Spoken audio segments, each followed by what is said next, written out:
Hi, Randy Miller for NJ Advanced Media with Brendan Kuty. The Yankees had a very disappointing trade deadline. They do nothing other than trade AAA reliever Joe Harvey. They need starting pitching. They get nothing. The Houston Astros get a third ace in Zach Greinke. Brendan, your thoughts? It's rough when you factor in the fact that the Astros got Greinke and the Yankees got nothing.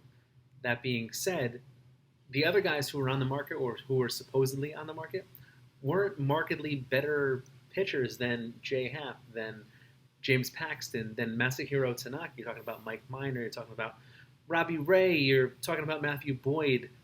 How much are you really willing to pay for those guys? And are any of them worth giving up a Debbie Garcia, the Yankees' top pitching prospect?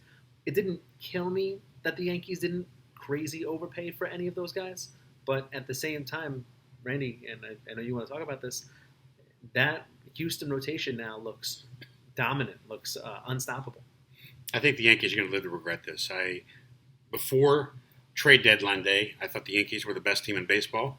Now I think they're the second best team behind Houston. And we saw what happened when Houston had a super staff in 2017. They win the World Series. Houston passed them for the best record in the American League. On trade deadline day, that home field advantage played up huge in the playoffs in 2017. As far as giving up a Davey Garcia, this is a little guy. He went from A-ball to AAA this year. I'm giving him up. I don't know what you can get. Would that be enough to package in a deal with Clint Frazier and Miguel Andujar to get a Bumgarner? I don't know. Bumgarner did not stayed in San Francisco. Would it have been enough to get someone else? But when I look at this Yankees rotation now, and it had 2 really bad weeks, I just don't think it's nearly as good as Houston's. And we all know that pitching usually is the deciding factor in playoffs. So if I'm Yankee fans, I'm terribly disappointed that now Houston is the team to beat, in my eyes, in the American League. Sure.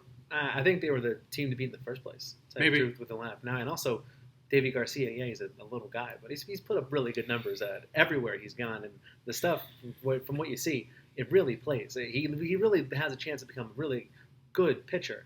I thought the Yankees might come up with one of those, they call them Ninja Cashman trades, where out of nowhere, Luis Castillo ends up with the Yankees, or a guy you never even saw coming ends up fronting the rotation.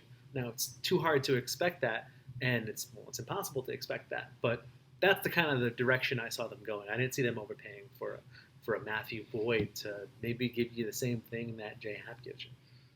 I hear what you say about Garcia. Scouts that I talked to think that his stock right now is as high as it's ever going to be. So to me, there are certain years where there's a chance to win a World Series, and you go for it. I thought the Yankees would go for it. They haven't won a World Series since 2009.